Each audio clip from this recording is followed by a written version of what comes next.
Jerry, please, I beg you, forgive me. Lisa knelt before her husband, Jerry, her hands trembling as she clutched the hem of his shirt. Tears streamed down her face, her voice hoarse from crying. I didn't mean for this to happen. I thought I was doing the right thing. Her words broke into sobs, her body shaking with grief. The air was thick with the weight of their shared loss, the child they had prayed for, fought for, and waited 9 long years to conceive, now gone. Jerry stood rigid, his face a mask of pain and anger, his eyes glistening with unshed tears. He looked down at her, his voice low but sharp, cutting through the silence. Lisa, I have forgiven you. I swear, I have. But I cannot continue with this marriage. He paused, his jaw tightening as he fought to keep his composure. If you can listen to that pastor instead of me, instead of the doctors, or our parents, and lose our child, the child we waited 9 years for, then you can listen to him and kill me too. Go and marry your pastor, Lisa. Let him be your husband since his words mean more to you than mine. Lisa's sobs grew louder, her hands slipping from his shirt as she crumpled to the floor. No, Jerry, please, don't say that. I didn't know. I thought God would save us. Pastor Ezekiel said. Pastor Ezekiel. Jerry exploded, his voice echoing off the walls. Pastor Ezekiel isn't the one who held you through every miscarriage, every failed treatment. He wasn't the one who worked 3 jobs to pay for the fertility clinic. I was, Lisa. I was. He turned away, his shoulders heaving as he fought to steady his breathing. But you chose him over me. Over our child. The memory of that fateful day burned in Lisa's mind. She had been 2 weeks post-dated, her pregnancy already high risk with bleeding placenta previa and a dangerously low PCV of 18%. The doctors at the local hospital had been clear, she needed emergency surgery at a better-equipped facility to save her life and the baby's. They had handed her a referral letter, urging her to leave immediately.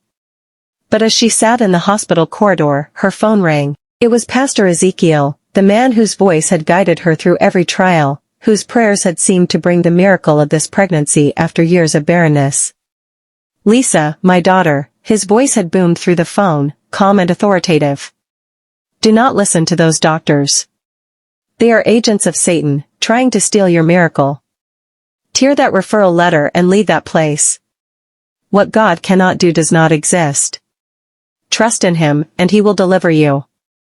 She had hesitated, her heart torn between the doctor's urgency and the pastor's assurance. Jerry had begged her to listen to the doctors, his voice cracking as he pleaded, Lisa, this is our child. We can't take this risk. Please, let's go. But the weight of Pastor Ezekiel's words, the years of sermons about faith over fear, had tipped the scale. She tore the letter, walked out of the hospital, returned home, clinging to the hope of a divine miracle. The miracle never came. That night, the bleeding worsened. By the time Jerry rushed her back to the hospital, it was too late. The baby was gone, and Lisa herself had barely survived, her body weakened from severe blood loss. The doctors' faces were grim as they explained how the delay had cost them the chance to save the child. Jerry had sat by her bedside in silence, his hand in hers, but she could feel the distance growing between them with every passing hour. Now, days later, they stood in the wreckage of their marriage. Lisa reached for him again, her voice desperate. Jerry, I was wrong. I see that now. Please, let's try again. We can. Try again? Jerry's voice was a whisper, but it carried the weight of his heartbreak. Lisa, we tried for 9 years. 9 years of prayers, of tears, of hope. And when we finally had our chance, you threw it away for a man who doesn't even know the pain we've carried. He shook his head, stepping back. I can't do this anymore. I can't live wondering if the next time you'll listen to him and it'll be my life on the line. He turned and walked toward the bedroom, leaving Lisa on the floor, her cries echoing through the empty house. She heard the rustle of him packing a bag, the sound of the door slamming as he left. The silence that followed was suffocating, broken only by her own ragged breaths. Hours passed, and Lisa remained on the floor, her mind replaying every moment of the past 9 years, their wedding day, the countless doctor visits, the joy of finally seeing a positive pregnancy test, and the crushing despair of losing it all. She thought of Pastor Ezekiel, his voice still ringing in her ears, and for the first time, doubt crept in. Had she been wrong to trust him so blindly? Had her faith been misplaced? The next morning, Lisa dragged herself to the church, her body weak but her resolve firm. She needed answers. The small building was filled with the sound of worship as she entered, the congregation singing praises with fervor. Pastor Ezekiel stood at the pulpit, his arms raised, his voice booming as he declared, "God is faithful. Trust in him, and he will never fail you." Lisa felt a surge of anger as she marched down the aisle, her voice trembling but loud enough to cut through the music. "Pastor Ezekiel." The singing stopped, and all eyes turned to her. "You told me to tear the referral letter. You told me to leave the hospital. My child is dead because of you." The congregation gasped, murmurs rippling through the crowd. Pastor Ezekiel's smile faltered for a moment, but he quickly regained his composure. "Sister Lisa, you must understand, sometimes God tests our faith." "You." "No." Lisa shouted, her voice raw with pain. "You don't get to twist this into a test. My baby is gone, my husband has left me, and I almost died. You're not God, Pastor. You're just a man, and you were wrong." Tears streamed down her face as she turned to the congregation.